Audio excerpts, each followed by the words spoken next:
Good afternoon, students. Today is Wednesday, 27 April 2022.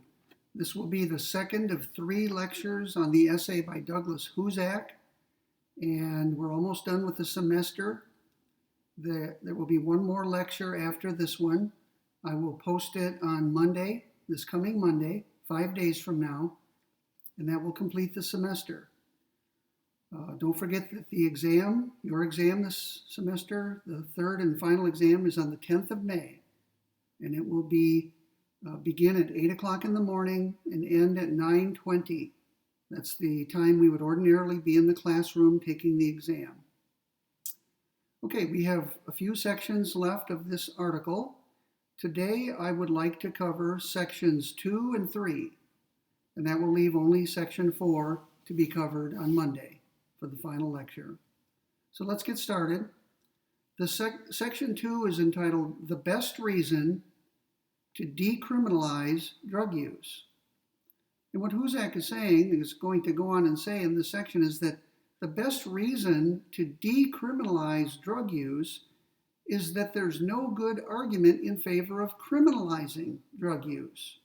And since criminalizing drug use ends up costing people by putting them in prison and fining them, there should be a presumption against criminalization.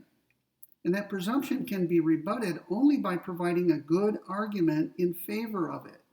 And Husak, who has been studying this issue for a long time, claims that there's no good argument in favor of criminalizing the use of drugs. Remember, we're still focusing on one narrow issue, the use of drugs for recreational purposes. He's not talking about the production or manufacture of drugs. He's not talking about the sale or purchase of drugs. He's not talking about the transportation of drugs. He's not even talking about the possession of drugs. He's talking about the use. And he believes that once we get a clear answer about whether prohibiting and punishing the use of drugs is permissible, then we can move on and discuss the other issues, such as manufacture. Now let's begin with a quotation. On page 23 of his article, Husak says the following: "In my judgment, the fundamental issue is not whether to decriminalize the use of any or all drugs, but whether to criminalize the use of any or all drugs," unquote. So he thinks the issue should be turned around. Instead of taking it for granted that criminalization is acceptable or permissible, and then trying to find an argument for why we should decriminalize the use of drugs, the presumption should be that criminalization is unacceptable or impermissible. And the burden, therefore, should be on people who want to criminalize drug use. Husak, as you'll see in a moment, thinks that the presumption is placed in the wrong place. He says also on page 23, no argument is good enough to justify criminalization. So let's talk about what he calls 3 points about his general strategy, 3 different points. Number 1, let's talk a little bit about principles. Husak says that there's no deep principle that animates him. He says, for example, explicitly, "I am not a libertarian." Now, a libertarian, just to give you an idea of what he's talking about, a libertarian is someone who believes in minimal government. These are people who say that the government has only a handful of legitimate functions. One legitimate function of government is to protect us from each other. And so there may legitimately be laws that prevent and punish murder, rape, larceny, robbery, kidnapping, arson, assault, battery, and so on. Those are legitimate, according to a libertarian. Libertarians also say that as far as foreign policy goes, a military is justified, but only for defensive purposes. Only a military big enough and strong enough to protect us from aggression from the outside. But the U.S. libertarians say should not be intervening around the world in other countries' affairs. So that's libertarianism. Think of it as small government. Husak is saying explicitly, I am not a libertarian. Right? So his arguments against criminalizing drug use do not come from a libertarian point of view or a libertarian principle. Husak says there are other principles involved besides libertarianism. One of them is freedom of thought. He points out that many statutes or laws on the books prohibit not drug use per se, but drug use for certain purposes. And here are some examples. Some statutes or laws say that it's illegal to use drugs to alter your mental states. It's illegal to use drugs to get high or to become intoxicated. Notice, getting high, getting intoxicated, altering your mental states, all have to do with the mind. The statute says you can't use these substances to alter your mental states, to change your mind somehow or your consciousness. Now, Husak says, don't people have a right to control their mental states, to alter their mental states if they choose? Doesn't prohibiting drug use jeopardize freedom of thought? Isn't it a form of mind control? When the government tells me that I can't use a certain substance to alter my consciousness, the government is controlling my mind. It's thought control, it's mind control. And that's a scary thing, according to Husak. The government has no business telling people what they can and cannot do to their own minds in the form of drugs or anything else. Imagine some long distance runners claim to get a runner's high when they run, and there may be a physiological basis to it. I was once a marathon runner. I ran 11 marathons and many other long distances. And I can tell you that after a certain number of miles, you do get a kind of euphoria. A feeling of peacefulness comes over you. Your body has adapted to the speed at which you're running, and you experience a form of pleasure, which I'll call euphoria. It may be caused by the release of certain substances like dopamine into the bloodstream. At any rate, imagine the law saying to people, you cannot run long distances. You can't run more than 10 miles at a time for the purpose of experiencing euphoria. Imagine that.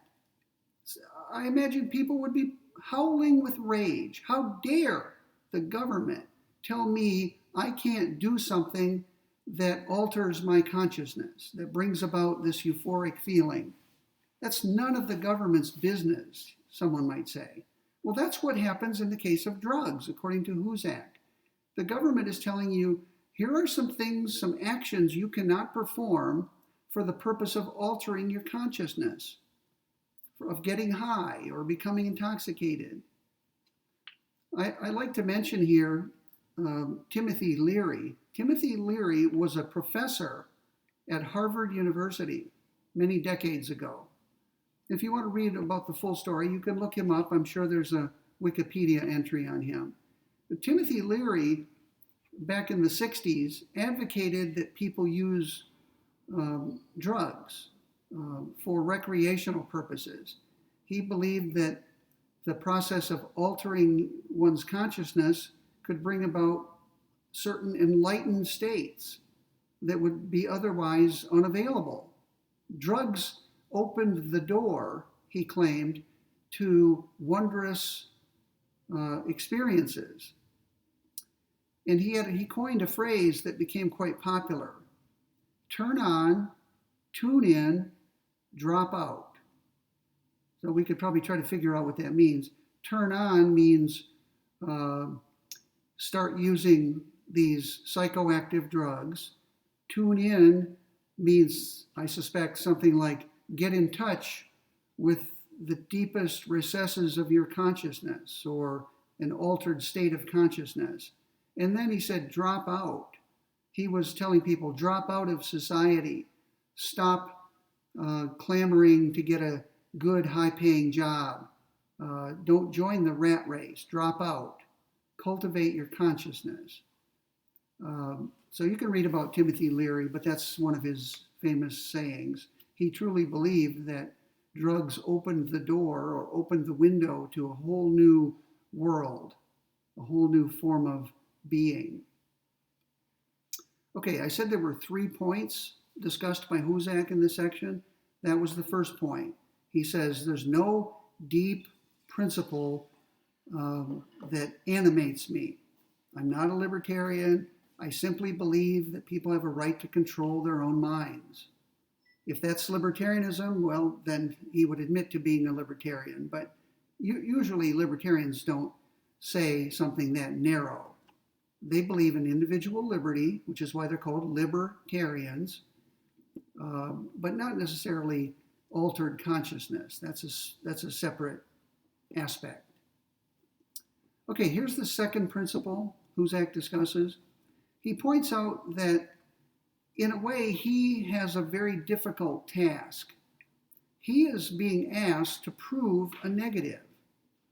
Husak, if the assumption is that criminalizing drug use is acceptable, if the assumption is that that's the default position, then Husak has to find fault with every argument in favor of drug use. Husak has the burden of finding fault with literally every argument. He's trying to prove that there's no good argument in favor of criminalization. Now, how do you prove that there isn't something? That's called proving a negative. Suppose I said to you, prove that there are no rhinoceroses out there that are blue, that are colored blue.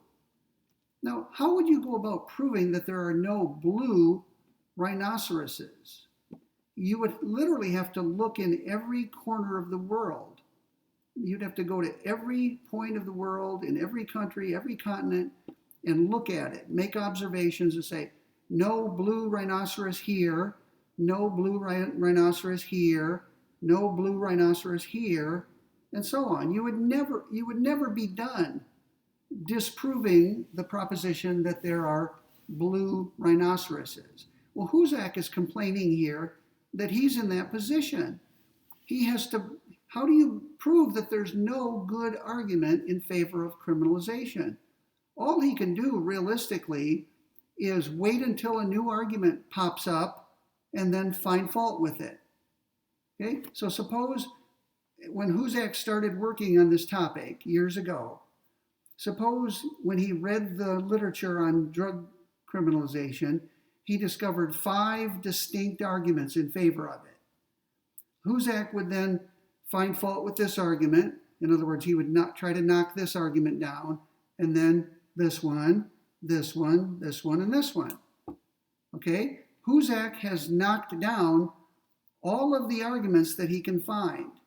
But maybe tomorrow another one pops up, and then another one. Husak has to constantly be searching for new arguments, and whenever one comes up, he has to knock it down. I think there's a game called whack-a-mole that's similar to that. I don't know all the details, but I've heard that expression. A little mole comes up out of the ground, and the game is whenever that happens, you got to knock it down back underground. Well, Husak is playing whack-a-mole. Every time an argument is made in support of drug use, the criminalization of drug use, he has to go after it, knock it back down, knock it down. So he's whining a little bit. He's saying, maybe he's claiming this isn't really fair. Why is the burden on me to knock all these arguments down? Maybe the people who support the criminalization of drug use should be the ones who bear the burden of supporting drug use. They should have the burden, not me. they should have the burden of coming up with new arguments in favor of it. So the default position, according to Husak, should be drug criminalization is unjust, impermissible, unacceptable, and that puts the burden on those who support it to come up with arguments.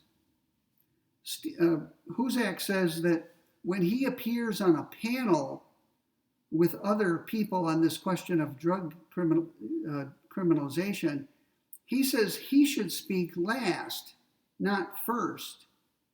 The idea is that the people who speak first make the argument in favor of drug criminalization, and then Husak comes along and speaks next, and he finds fault with it.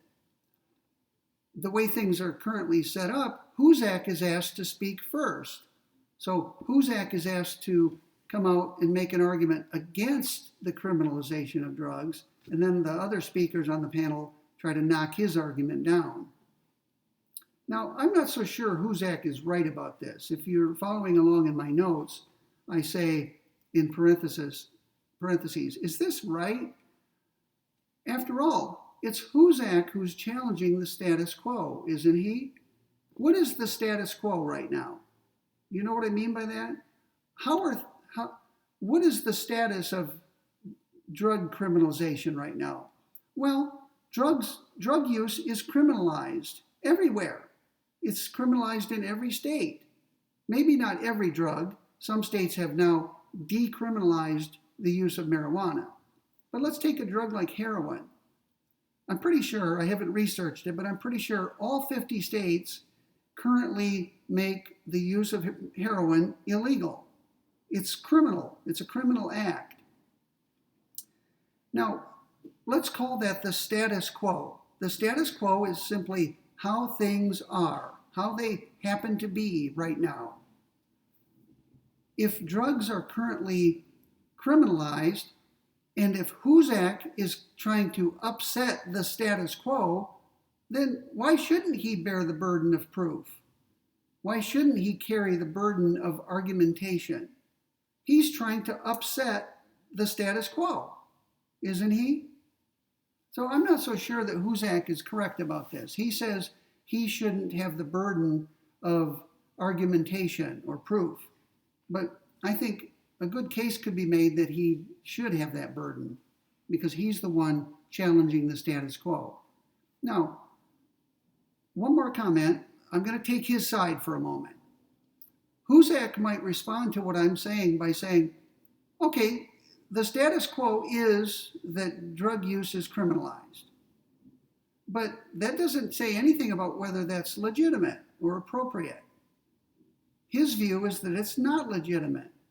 So why should the way things are have any legitimacy, right? Why should we assume that the way things are is the way that's acceptable or legitimate or tolerable? He doesn't agree with that. He thinks that the way things are is unjust, wrong, impermissible, illegitimate, unacceptable. So he thinks that the status quo shouldn't carry any weight at all, I take it. At any rate, all we're arguing about right now is who should bear the burden of argumentation. Well, maybe nobody has the burden. I mean, that's a position we might take, isn't it? Maybe there's no presumption either in favor of criminalizing drug use or against criminalizing drug use. No presumption at all, which means both sides have the burden of arguing. One side argues in favor of drug criminalization, one side, Husak, argues against it. And by the way, I'm not implying that Husak is the only philosopher who opposes the criminalization of drug use. There are others, but he is perhaps the most prominent person out there. He's written a lot about it, books and articles. Okay, let's move on to the third. I said there were 3 points to be made in the section. Here's the third one. Husak points out on page 23, and I'm going to quote from the article right now. He says, punishment is the worst thing our state can do to us. And by state, he means government, either federal government or state government or local government. Okay? Punishment is the worst thing that our government does to us. That's a pretty powerful claim, isn't it? He doesn't say punishment is one of the worst things. It's the worst thing. So let's ask the question, what other things does the government do that we don't like or sometimes don't like? Well, government taxes people. Almost everybody grumbles about having to pay income tax or property tax or sales tax or some other tax, a business tax. Nobody likes paying taxes. We all, maybe many of us, resent having to do it. But according to Husak, taxing people, however bad that is, it's not nearly as bad as when we're punished for breaking laws. Punishment involves harsh treatment, such as confinement to a jail or a prison. Sometimes punishment involves ending someone's life. That's capital punishment. Sometimes punishment involves deprivation of property. Punishment could take the form of corporal punishment.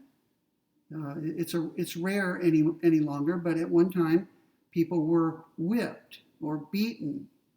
Things were done to their body that brought pain to them. That's called corporal or bodily punishment. Other things that the state does to us that we don't like, it regulates our behavior. If you own real estate, there may be things you cannot do on your own land. You're the owner, but that doesn't mean you can do literally anything on your land. You can't do dangerous blasting because that endangers other people who live around you. You can't make noises that interfere with other people's enjoyment of their property. You can't harm endangered plants and animals, or even threatened plants or animals. Suppose you own a ranch out in Texas, in the open part of Texas, a huge ranch. Suppose it is discovered that on your ranch, in the streams that run through your property, there is a species of fish, a tiny little fish, or maybe there's a species of plant that grows on your ranch. Suppose you were planning to use that stream for certain purposes where the fish live. The federal law says that you may not do things that threaten or endanger certain species. And you may not like that. You may say, wait a minute, it's my property. I can do what I please. The federal government says, no, you cannot do what you please. There are federal laws designed to protect threatened plants and animals, including those that are endangered with extinction. And your property may be used for many things, but you cannot use it in such a way that it endangers these threatened plants or animals. So that's a regulation that many people would be opposed to. Regulations tell you how you may act. They don't always preclude you from acting, but they tell you that if you do act, you have to do it in a certain way. So many aspects of our lives are regulated. You probably know that you cannot buy a toilet that contains more than a certain amount of water. And I don't know what the amount is, but back in the day when I was your age, you could buy a toilet with a very big bowl. And many people like that because when you flush the toilet, a lot of water comes down very quickly and can flush the toilet. The more water that comes in to the bowl, the more easily it can clear out the bowl. The government many years ago decreed by way of a regulation that henceforth toilet bowls beyond a certain size cannot be sold or purchased. Now, if you happen to have an old toilet, you can continue to use it, and many people still do. But if you go to Home Depot or any place else and try to buy a toilet with a big bowl, you can't. It's illegal. Now, you could probably guess the rationale for this. It's to conserve water. The government has decreed that water is a scarce resource, And the less of it we use to flush our toilets, the better for all of us. And the government has discovered, or at least decreed, that a toilet containing only, I'll say, 2 gallons of water is adequate to flush the toilet. You don't need a toilet that holds 3 gallons, right? That's wasting water. So that's an example of a regulation, and many people find them onerous and objectionable. And finally, in a time of war, the government may draft its citizens. It's called conscription. And many people are opposed to that. Many people resist it or object to it. So, government does a lot of things we don't like. That's my point. Husak's claim is that the worst thing government does, of all of those things I mentioned, the worst thing it does is punish us. Okay? So, for that reason, there should be a presumption against punishment. The government should have to make a case for why punishment of various acts or omissions is justified. And that applies to drugs as well. Husak says on page 23 that it's utterly astounding or astonishing that no very good argument for drug prohibitions has ever been given. Wow.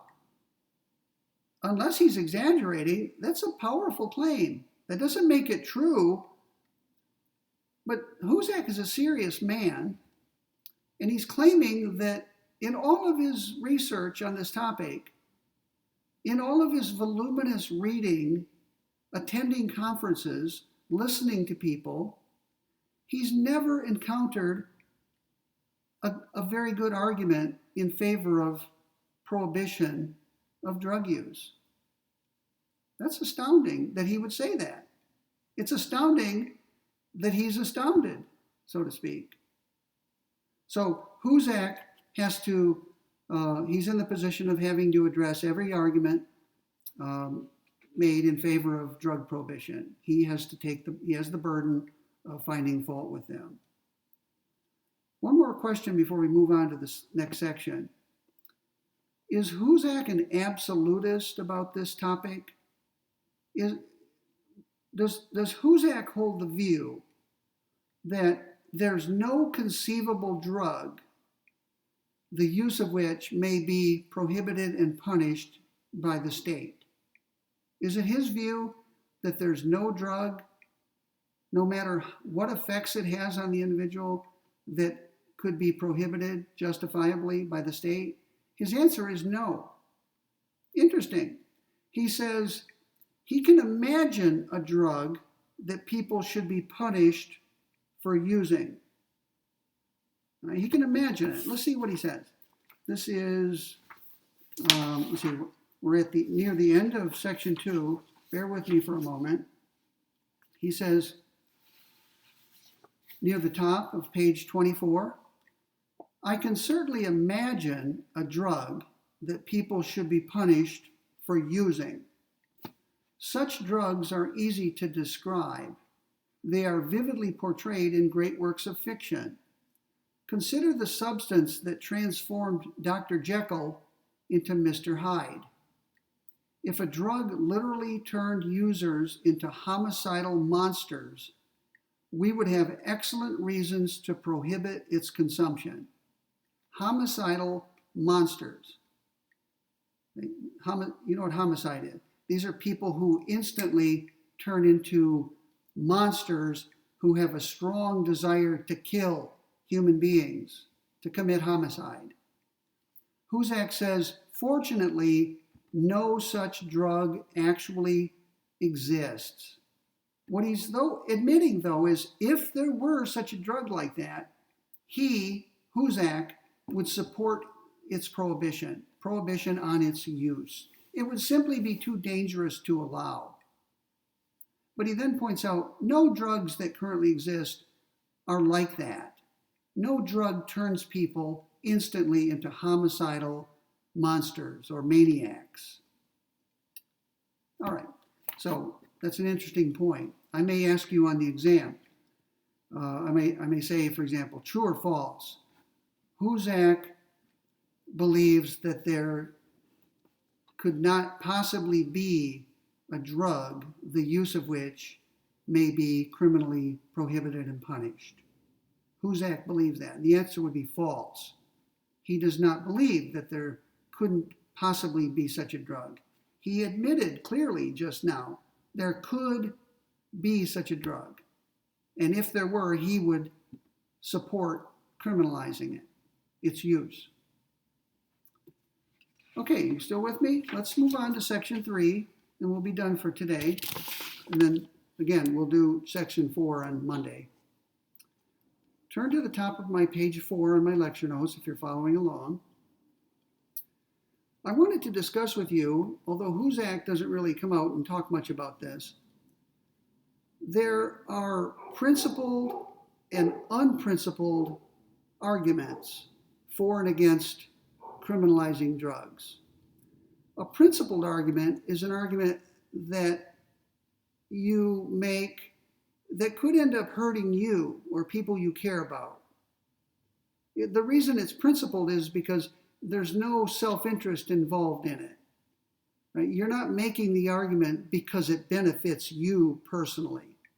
In fact, if you make a principled argument, it could actually hurt you.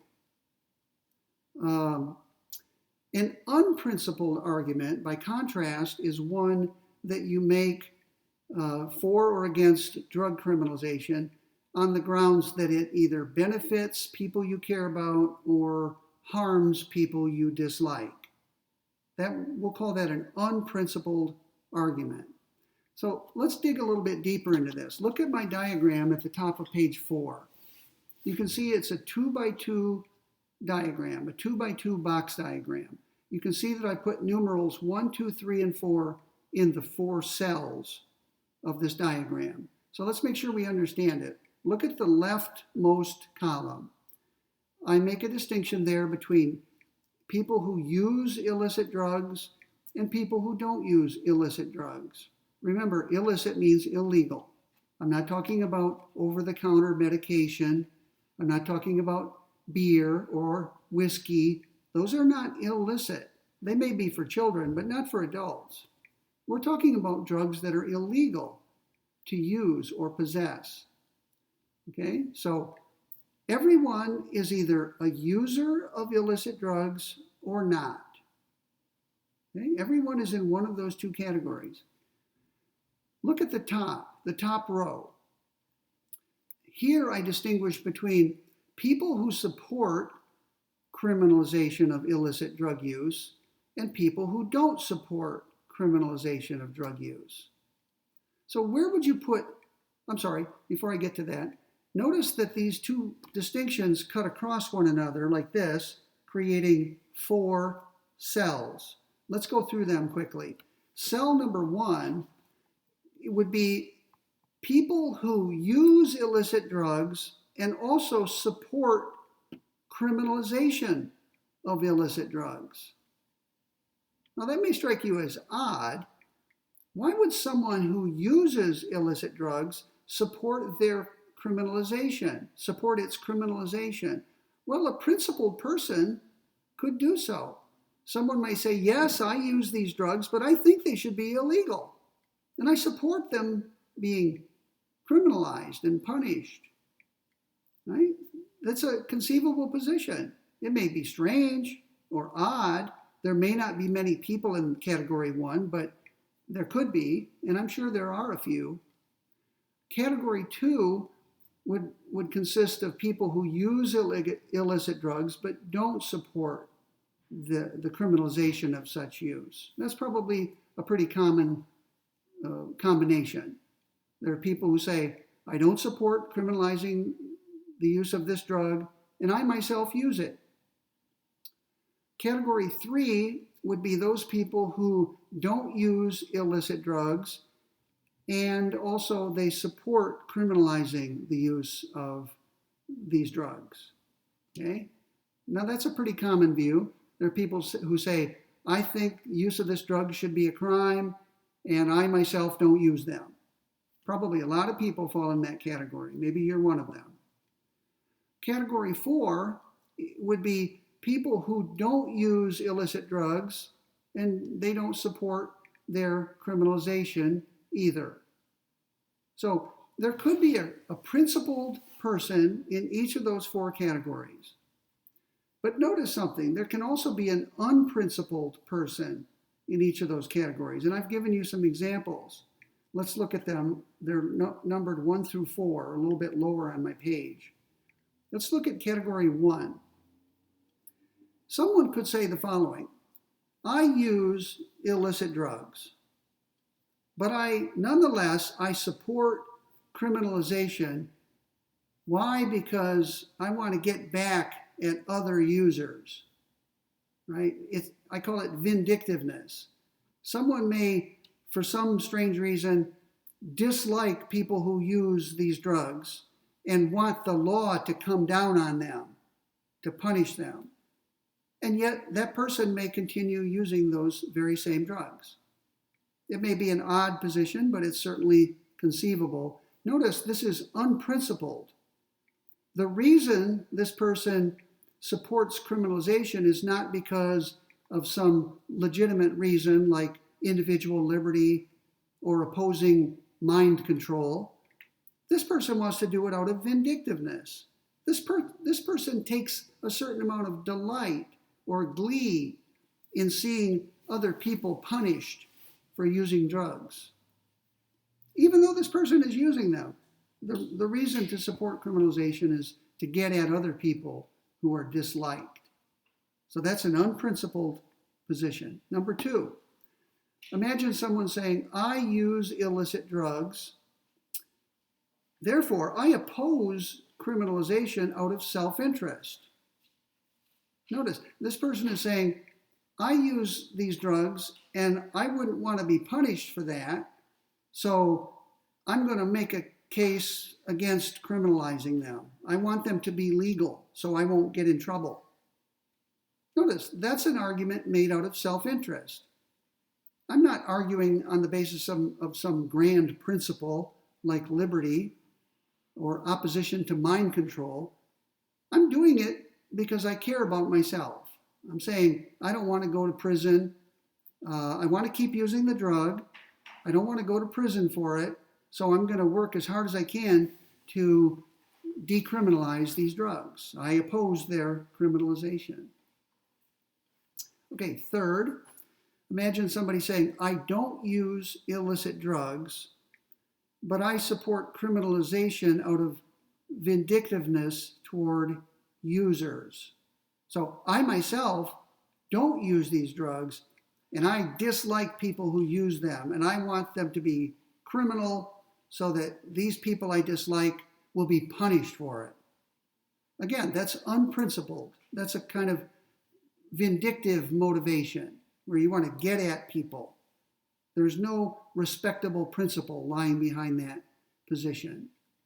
And finally, number 4, imagine someone saying, I don't use illicit drugs, but I oppose their criminalization because my friends and family use them and I don't want them to go to prison. Okay, so this time it's not self-interest directly, it's I care about my friends and family and I don't want them to be punished. And I know they use these drugs, so although I don't use them, I care enough about them that I'm going to argue for keeping these drugs legal. I'm going to oppose criminalization of them. So what we have here are 4 unprincipled positions. So where's Husak in my diagram? Well, we don't know. We can narrow it down. One thing we know is that Husak is in either 2 or 4 because he does not support criminalization of illicit drug use. We know that. That's what this article is about. But we don't know whether he's in 2 or 4. He's in one of them. And what we would need to know in order to put him definitively in category 2 as opposed to 4 is whether he himself uses illicit drugs. I don't know. And I suspect you don't know. And I doubt that any of us is going to find out by going online. Probably the only way to find out is to ask him. And if you tried that, he might wonder, why do you care whether I use illicit drugs? You could then tell him, I'm curious because I want to know whether your argument for decriminalization is principled or not. If you don't use illicit drugs and yet think they should be legal, then you are taking a principled stand. But if it turns out that you do use illicit drugs and you oppose their criminalization, for all I know, you're acting in an unprincipled way, right? Maybe you're arguing so as to protect yourself from prosecution and punishment. Okay, so Husak is either in category 2 or category 4. Now, I always operate on the basis of a presumption. I presume that people are arguing in good faith. I presume that people are taking principled stands on whatever the topic may be, unless I have good reason to believe otherwise. So let's give Husak the benefit of the doubt.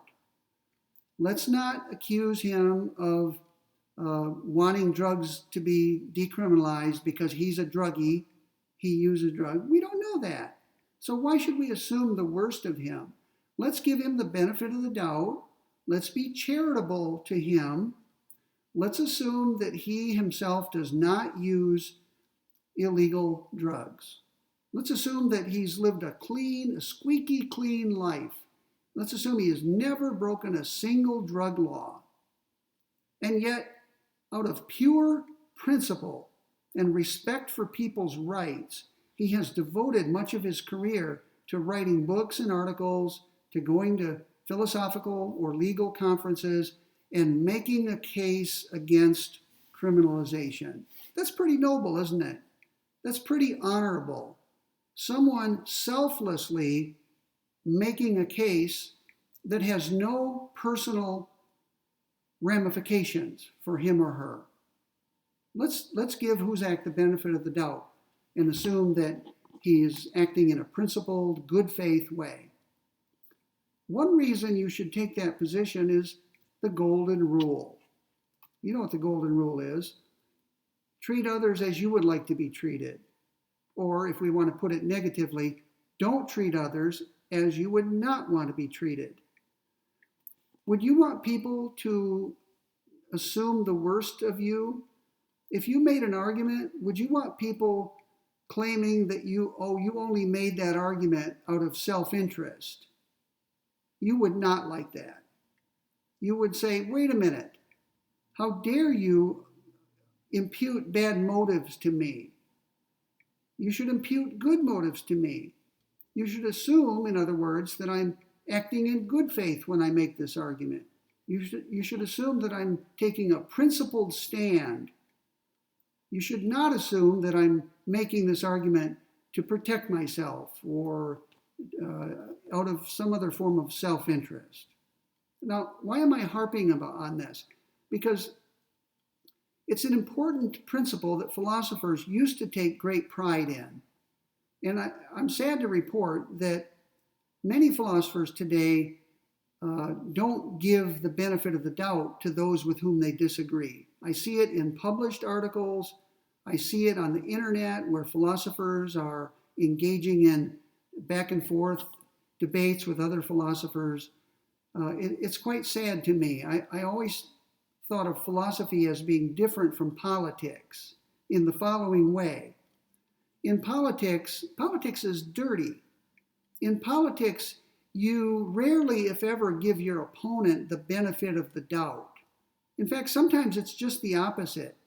Politicians give their opponents the detriment of the doubt. They twist and distort what their opponents say in order to get political mileage out of it. It's despicable, in my opinion, but it does characterize American politics today. I wish it weren't that way, but it is, sadly. I've always thought that philosophers were better than politicians. It seemed to me that one of the wonderful, noble things about philosophers is that while they're doing philosophy, they respect those with whom they disagree. They impute good motives to them when they're arguing. They give them the benefit of the doubt, always.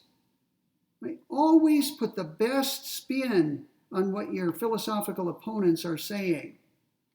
Reconstruct their arguments charitably. Make their arguments the best you can possibly make them. And only then should you start criticizing or finding fault with them. This is called the principle of charity in interpretation. And again, it used to be taken for granted by philosophers. And sadly, many philosophers have thrown it out the window. And they've turned it to nothing more than politicians giving their opponents the detriment of the doubt. It really saddens me. Okay, enough preaching. Let's move on. Husak now goes on to talk about what he calls a theory of criminalization. Criminalization. He says on page 24, we do not have a theory of criminalization in the real world, unless more is always better qualifies for a theory. Now, that's sarcasm. I hope you noticed that. He's saying there's no theory that I can discern in favor of criminalization, no serious, well-developed, or well-worked-out theory. The only theory I can discern, he says, is more is always better. Criminalize more drugs, increase the punishment for using those drugs, right? Keep ramping it up. More is always better. I think he's being sarcastic. And that may be inappropriate in a philosophical essay, but he said it. Now, I'm not so sure that Husak is right about this. As you can see in my notes, I say, query, doesn't Joel Feinberg have a theory in his 4-volume work, The Moral Limits of the Criminal Law? Feinberg is a liberal. Feinberg's view, which he works out at great length in these 4 volumes, Feinberg's view is that there are only 2 valid principles by which to limit the state. He says that the only legitimate reasons to restrict individual liberty are the harm principle and the offense principle.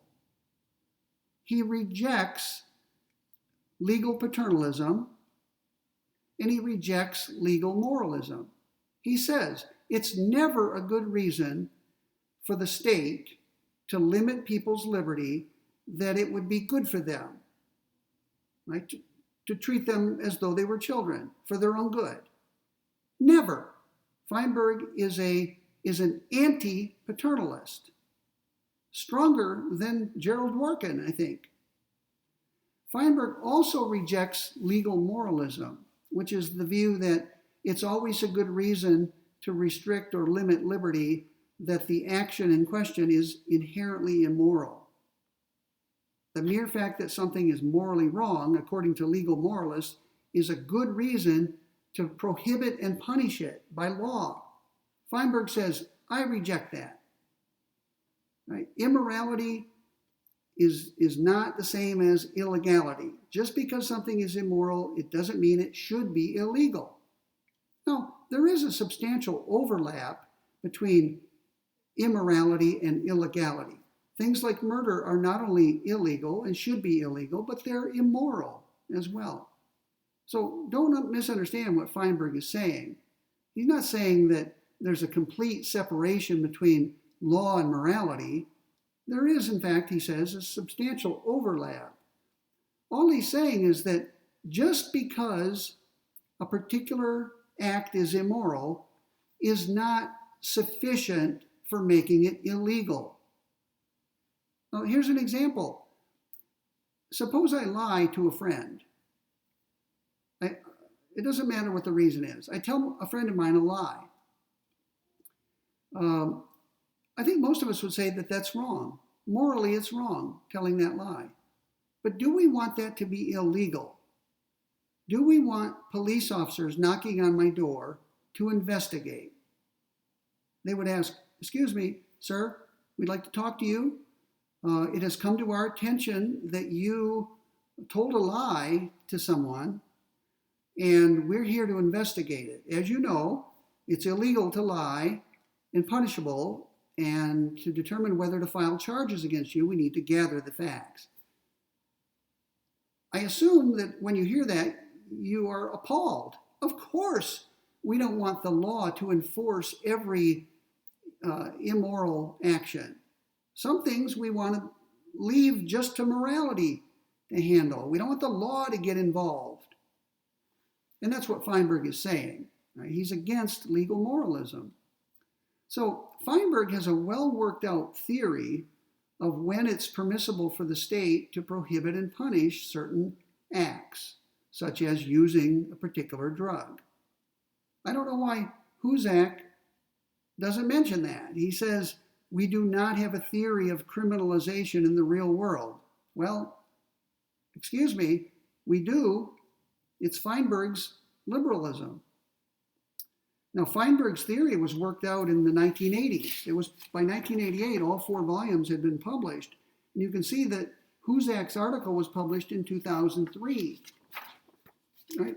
Well over a decade after Feinberg's 4-volume work was published. So it's not as though Husak was unaware of Feinberg's work. He certainly was. And he knew him personally as well. I know that. Okay, so there's a puzzle there, right? Maybe Husak means something other than, by the word theory, he means something other than what I think he means. Okay, another quick point. In the law, and you should know this from our earlier discussions, there are different standards of review that the courts use. Suppose there's a particular law that's been enacted. It's now on the books. Suppose someone challenges that law and claims that it violates the Constitution, let's say the United States Constitution. The court will have to make a decision. Either the law does or does not violate the Constitution. The court will apply different standards of review depending on the content of that law. Laws that implicate fundamental rights will be looked at very closely. That's called strict scrutiny. The court will scrutinize them or look at them very strictly. And I don't need to give you all the details, but when the court applies the strict scrutiny standard, the law more often than not will be struck down as unconstitutional. Suppose the law does not implicate a fundamental right. The court will apply, in that case, a different standard, what's called rational review or rational basis review. The court will ask simply whether there's any rational basis for the law. And that's a very minimal inquiry.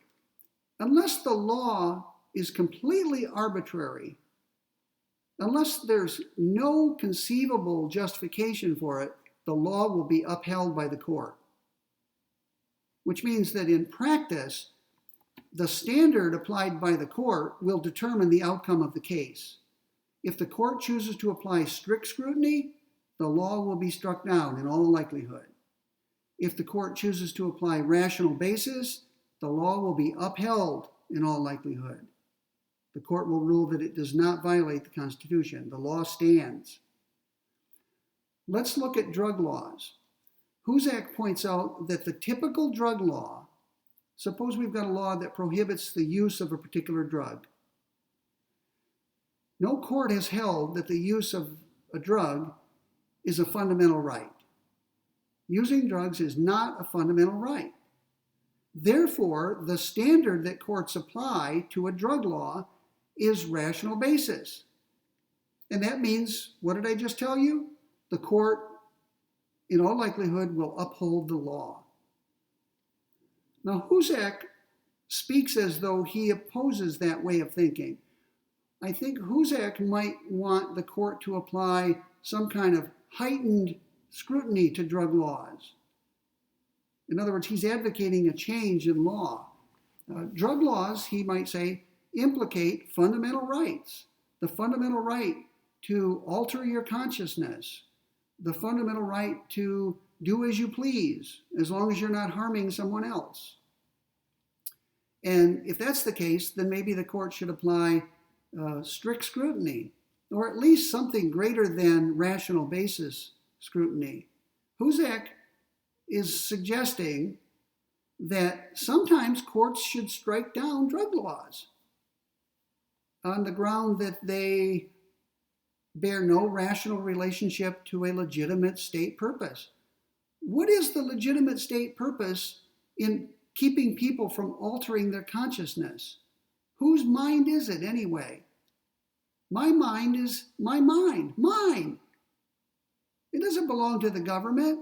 How dare the government tell me what I can do to alter my state of mind? Now, if I'm taking a drug that makes me a homicidal monster, then yes, I'm imposing a grave risk on others. The risk may be so great that the state may legitimately intervene and prohibit and punish use of that drug. But again, Husak says no drugs that currently exist are like that. It's none of the state's business, frankly, Husak is saying, to tell us we can't use certain drugs for certain purposes. Okay, that's illegitimate. Okay, now it would be legitimate for the government to educate people. Husak's not opposed to that. Education, which is simply the provision of information about the effects of certain drugs or the properties of certain drugs, information is a good thing. It's not punishment to provide people with information, because the people can choose to use that information and act upon it or not. If the government requires that restaurants put on their menu facts about sodium that simply inform patrons of the restaurant of the risks of excessive sodium intake, Husak might support such a law, because the consumer might read it and say, okay, I'm aware of the risks, but I'm willing to run those risks. I'm willing to take those risks. Waiter, bring me the salt. Education is something Husak supports. It's not coercive. It's not even manipulative. It's respectful of the person. People can use the information. They can ignore it if they please. It's up to them. So Husak is saying that if the government chose to inform people of the consequences of using various substances, he would support that, or at least he would not oppose it, actively oppose it. Husak thinks that the use of drugs at the very most poses a risk of harm to others. Right? Many people use drugs. Many millions of people use mind-altering substances, such as marijuana, without ever harming anyone else. If they're harming anyone, they're harming only themselves. So here's what Husak says about that on page 24. I do not think there is any sense of harm or any theory of rights that can be invoked to show that I harm someone or violate his rights when I inject heroin or smoke crack. At most, I risk harm to myself or to others when I use a drug. Now, he didn't, as far as I remember, he didn't italicize the word risk, but he should have, because I think that's where the emphasis belongs. Let me glance at I'm looking at page 24 where he says this. At most, okay, it's down here on page 24, second column near the bottom. He says, at most, I risk harm to myself or to others. He should have italicized the word risk, because that's what he's drawing attention to. Listen again. He says, I don't think there's any sense of harm or any theory of rights that can be invoked to show that I harm someone or violate his rights when I inject heroin or smoke crack. At most, I risk harm to myself or to others when I use a drug. You see why I'm putting the emphasis there? There's a difference between doing something that harms someone and doing someone that creates a risk of harm. Okay? When I use a certain drug, I may be creating a risk of harm to others, but that risk may be quite small, only 10%. Maybe only 10% of the people who use this drug end up harming others. So the most we could say is that there's a risk that using the drug will end up harming others. Maybe it's smaller than that. Maybe only 1 in 1,000 people who smoke crack end up harming others. I don't know what the risk is, but that's what he means by risk.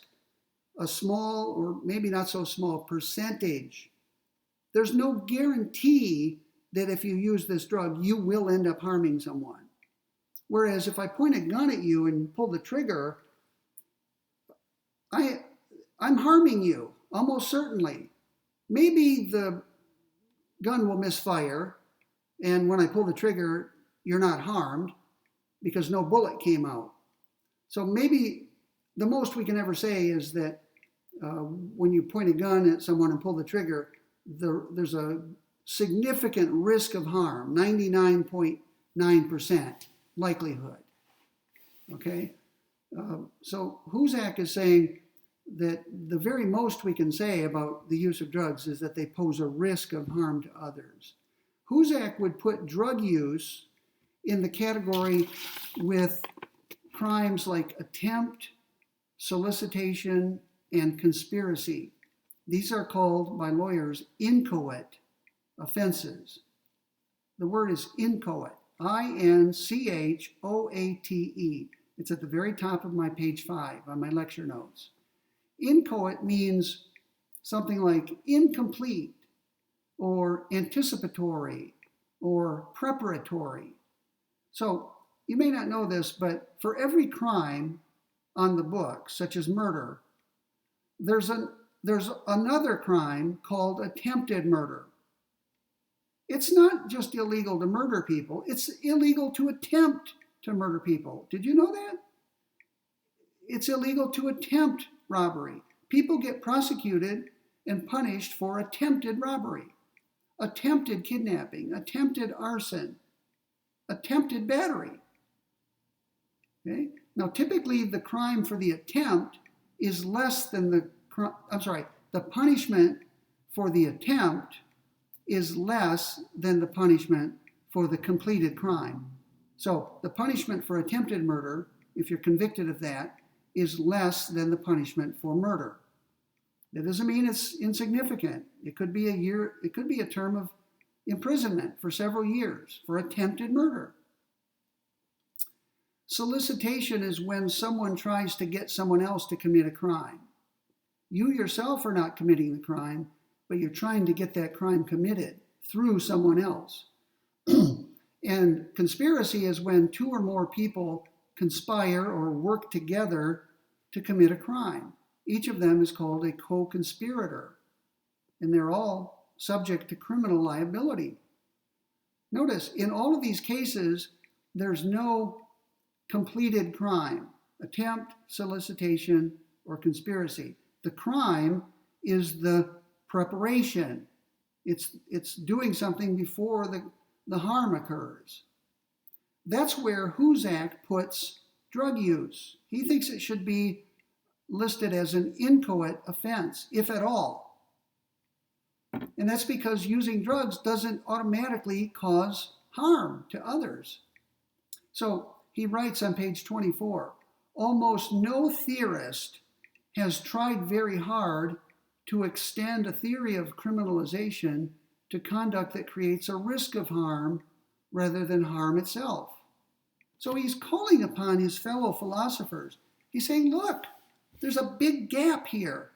Philosophically, there's a gap. We need arguments, and ultimately we need a theory that supports criminalizing these inchoate offenses. Offenses that create a risk of harm, but don't automatically culminate in harm to others. Okay, final point. Let's talk about race, because Husak does. Maybe we'll begin with reading his final 2 paragraphs in section 3. Okay, we're just about done with section 3. I'm looking at page 25 of the article.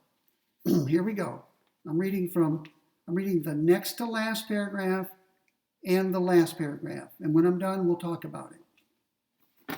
Talk, because you're not here to talk to me. But you are listening, I assume. When you cannot possibly punish all of the people who commit a crime, you can only punish some. Inevitably, those who get arrested, prosecuted, and sentenced are the least powerful. If I may interject, in part it's because people who are more powerful tend to have more resources and can afford better attorneys. Those better attorneys are more likely to keep you from getting convicted in trial, and if you are convicted, they're more likely to persuade the judge to sentence you to a lesser sentence. Husak continues, drug prohibition would have vanished long ago had whites been sent to prison for drug offenses at the same rate as blacks. Wow, that's a pretty strong claim. Do you understand what he's saying?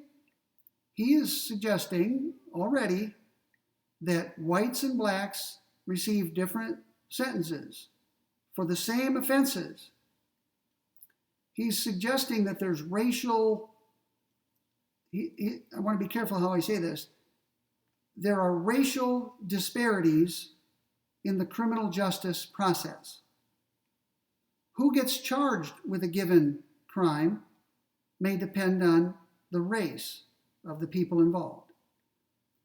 Who gets prosecuted once you're charged may depend on race.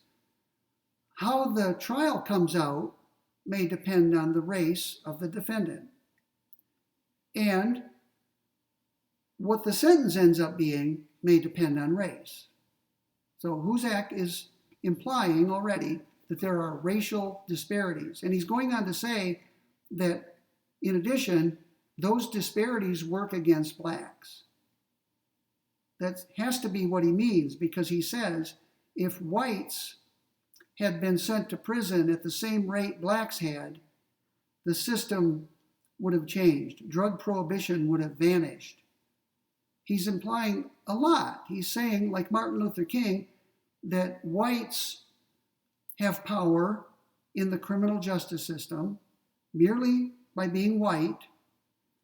He is saying that the system, not that it's rigged, because he's not pointing his finger at the source of the disparity. I guess he might be saying that there is structural racism in the criminal justice system.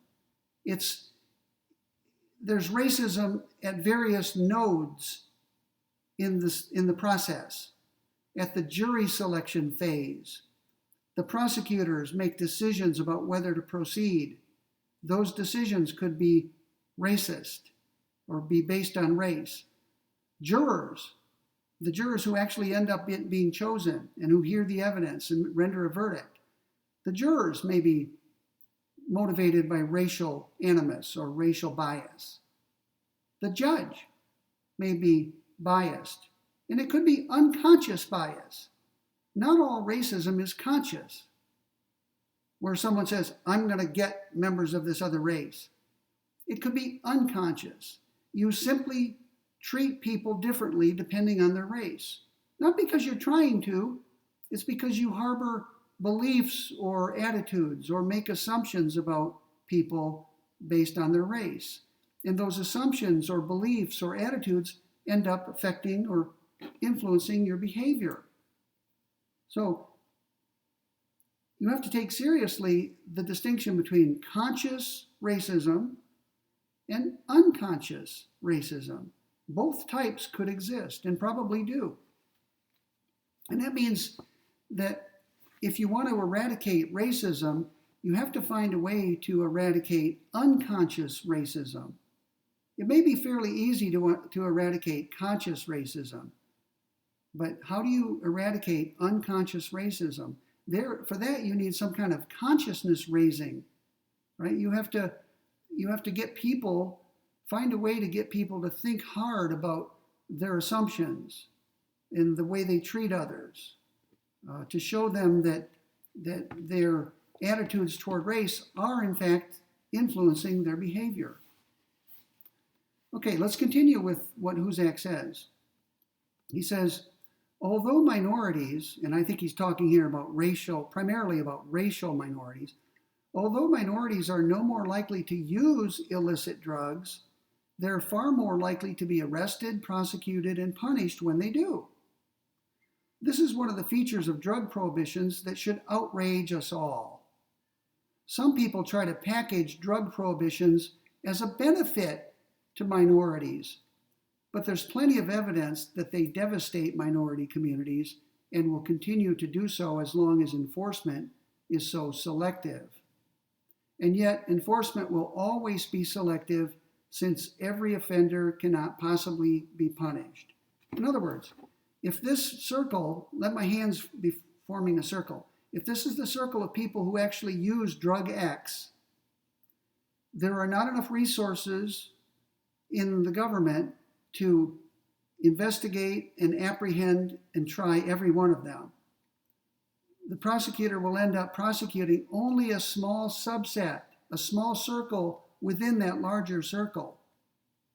And that means decisions are going to be made by the prosecuting team about which of those members of that big circle will be in the small circle. And it's those decisions that could end up being racially biased, even unconsciously. If you confronted a prosecutor and said, with statistics, and said, look at your record of prosecutions. Did you know that although blacks and whites are equally users of this drug, your prosecutions have been overwhelmingly of black users? That might actually surprise the prosecutor to learn that. The prosecutor might disclaim racism or racial bias and say, no way, it never crossed my mind to prosecute blacks because they're black, or not to prosecute whites because they're white. No way. A flat out denial. And yet, when confronted with the statistics, the best explanation may be unconscious racial bias. And that prosecutor may, upon giving it some thought, say, you know what? There really is no other explanation. I must be harboring some sort of racial beliefs or assumptions or something, right? And I need to work on that. I need to find a way not to let that influence my decisions in the future. Okay, one way to deal with that, by the way, would be to ensure that the people who make these decisions to prosecute are diverse. There should be a diversity of people in the prosecutor's office. People of every race, color, ethnicity, nationality, and so on. And the decision to prosecute maybe should be formed by through discussion of all the members of the office. And I think that would help to minimize the likelihood of unconscious racial bias coming through, which raises an interesting question. Could someone who is black have an unconscious bias against blacks? It's not inconceivable.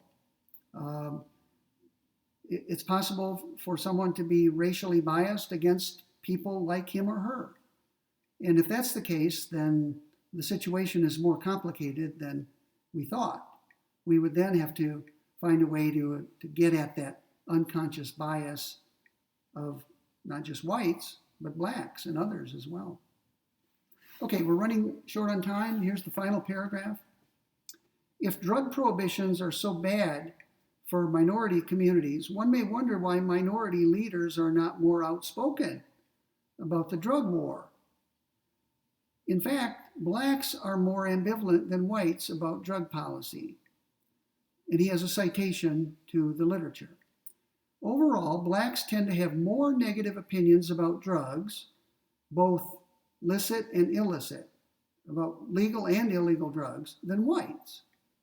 Again, blacks have more negative feelings or opinions about drugs than whites do. At the same time, blacks are less likely than whites to believe that the solution to the problem is to enforce prohibition with severe punishments. Okay?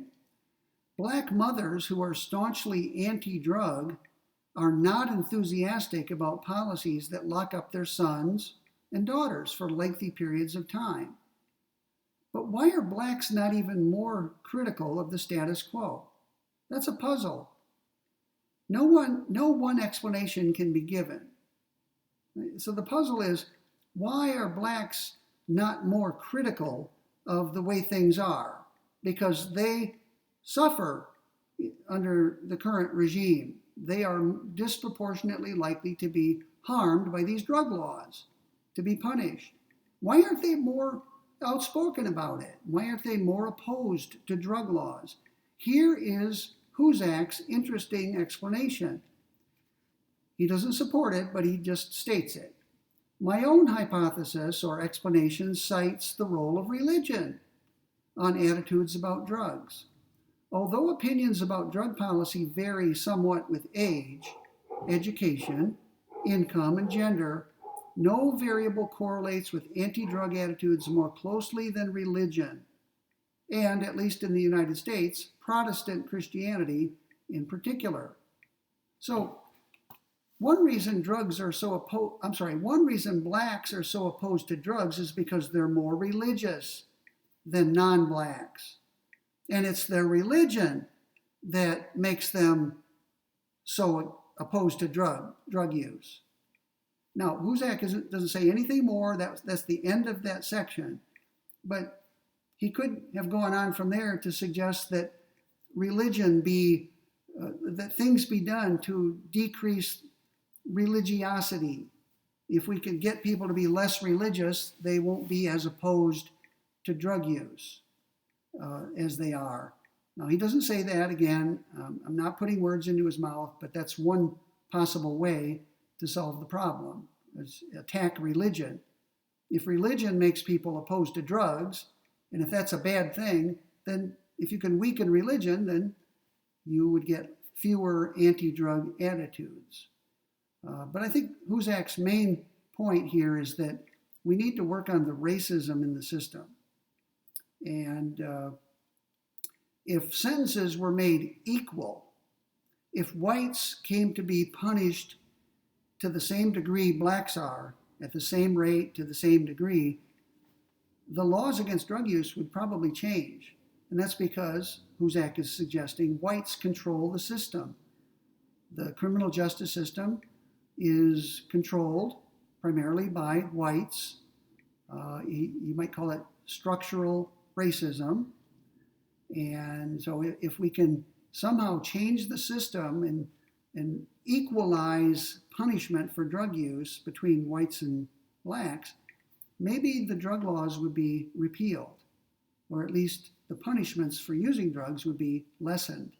And for Husak, that would be a good thing. Okay, sorry it took a few minutes late. It's an hour and 18 minutes in.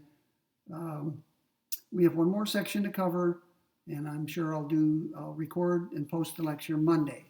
So in the meantime, have a great day, have a great weekend, enjoy this wonderful weather. And again, our exam is on the 10th of May. Put it on your calendar, 8 o'clock in the morning until 9:20. And it's going to be given on Canvas, not in the classroom. Okay, have a nice day. We'll see you next week.